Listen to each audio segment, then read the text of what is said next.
कधी-कधी आपण सगळेच आपल्या शरीराकडे एका अशा मशीनसारखं पाहतो की जी थांबता चालतच राहते.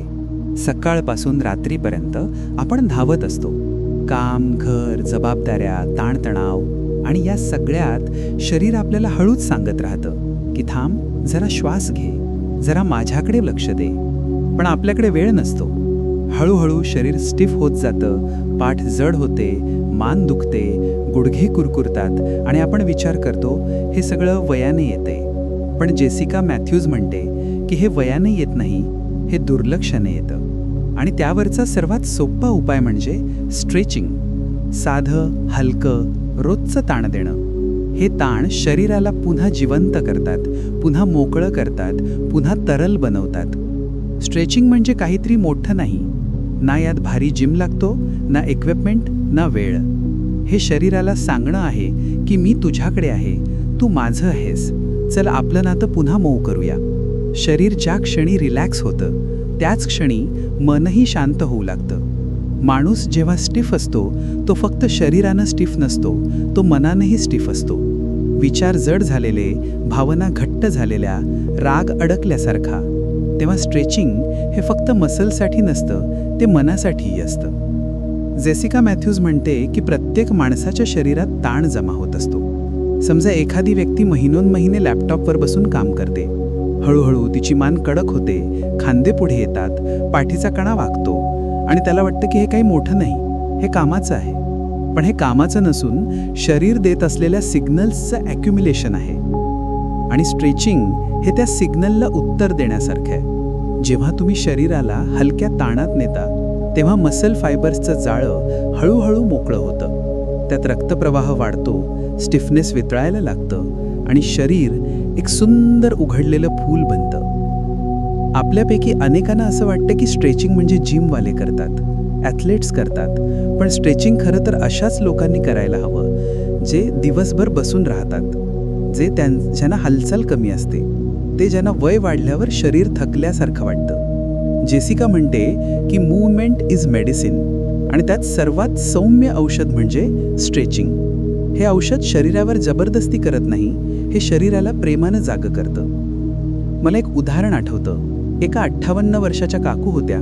वर्षानुवर्षे बँकेत काम, दिवसभर बसणं, आठवड्यातून 2दा मंदिराला जाणं, एवढंच त्यांचं मूवमेंट होतं. हळूहळू त्यांची पाठ वाकली, चालताना पेन व्हायला लागला, सकाळी उठताना स्टिफनेस जाणवायचा. डॉक्टरांनी औषध दिलं, कॅल्शियम दिलं, पण फरक जास्त पडला नाही. मग कोणीतरी त्यांना हलकं स्ट्रेचिंग करण्याचा सल्ला दिला.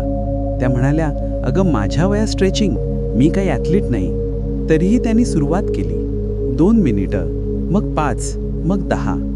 आणि हळूहळू त्यांना कळलं की शरीर वयामुळे स्टिफ होत नव्हतं, तर बॉडी थांबून राहिल्यामुळे स्टिफ होत होतं. 6 महिन्यांनी त्यांची चाल बदलली, पोश्चर सरळ झाला, झोप सुधारली. जेसिका म्हणते की स्ट्रेचिंग एज रिव्हर्स करू शकत नाही, पण बॉडीला तरुण बनवण्याचं एन्व्हायरमेंट देऊ शकतं. स्ट्रेचिंग हा फक्त एक फिजिकल ॲक्टिव्हिटी नाही, तो शरीर आणि मनाच्या धाग्यांना मऊ करणारा अनुभव आहे. एखादी व्यक्ती जेव्हा डीप स्ट्रेचमध्ये जाते तेव्हा तिच्या श्वासाचा लय मंदावतो, शरीरातल्या तंतूंना नवीन रक्त मिळतं, नर्वस सिस्टम रिलॅक्स होता आणि मनातली धूळही खाली बसते. अनेकांना स्ट्रेचिंग करताना अचानक इमोशनल रिलीज येतो. रडू येतं, हसू येतं, मन हलकं होतं. कारण आपलं शरीर आठवणी साठवून ठेवतं. ट्रॉमा, चिंता, ताण, भीती आणि स्ट्रेचिंग त्या आठवणींना रिलीज होण्यासाठी डोर उघडतं. जेसिकाने खूप लोकांना ऑब्झर्व केलं. ज्या लोकांनी दिवसभर फिजिकल काम केलं त्यांच्या शरीरात स्टिफनेस कमी असतो. पण ज्यांचं काम बसणं, फक्त बसणं, त्यांनी बॉडीवर भाराचं ओझं घातलेलं असतं. ती म्हणते की युनिव्हर्सल ट्रूथ असं आहे की बॉडी जे वापरत नाही ते कमी करू लागतं.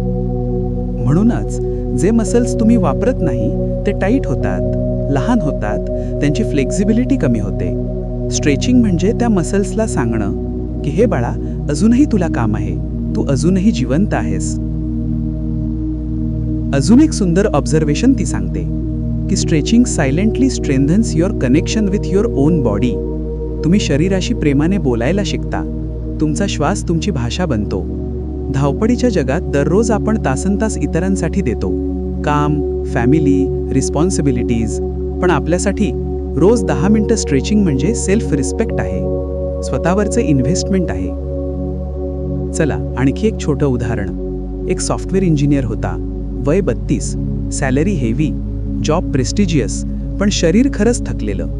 रात्री झोप कमी, सकाळी पाठदुखी, खांदे दगडासारखे आणि ब्रीदिंग शॅलो. त्यांनी जिम ट्राय केलं, पण त्याला हेवी वर्कआउट जमत नव्हते. मग त्याने स्ट्रेचिंगला सुरुवात केली, हलकं, शांत, श्वासासोबत फ्लो करत. 2 महिन्यांनी त्यांनी सांगितलं की मला असं वाटते की माझं शरीर पुन्हा माझं झाले आहे. हे वाक्य जेसिकाच्या पुस्तकाचं सार सांगतं, stretching gives your body back to you. Stretching नुसतं मसल्सवर काम करत नाही, ते पोश्चर बदलतं. आपण कसं बसतो, कसं उभं राहतो, कसं चालतो, हे सर्व शरीर सांगत असतं. चुकीचं पोश्चर म्हणजे चुकीचं ब्रीदिंग, चुकीचं ब्लड सर्क्युलेशन आणि चुकीचं एजिंग.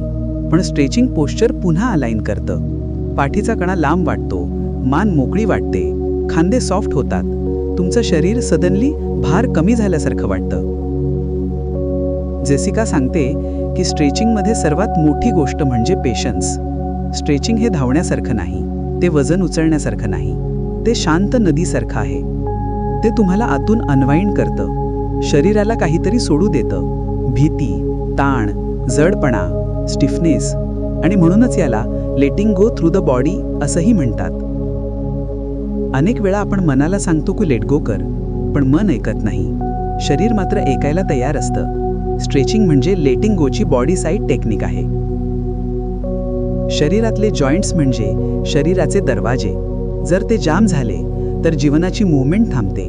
पण स्ट्रेचिंग जॉईंट्सला लुब्रिकेशन देतं, कार्टिलेजमध्ये ब्लड फ्लो येतो, सायनोव्हियल फ्लूइड वाढतं आणि जॉईंट्स पुन्हा ग्रीस लावल्यासारखे स्मूथ होतात. म्हणूनच एज वाढताना स्ट्रेचिंग ही नेसेसिटी आहे.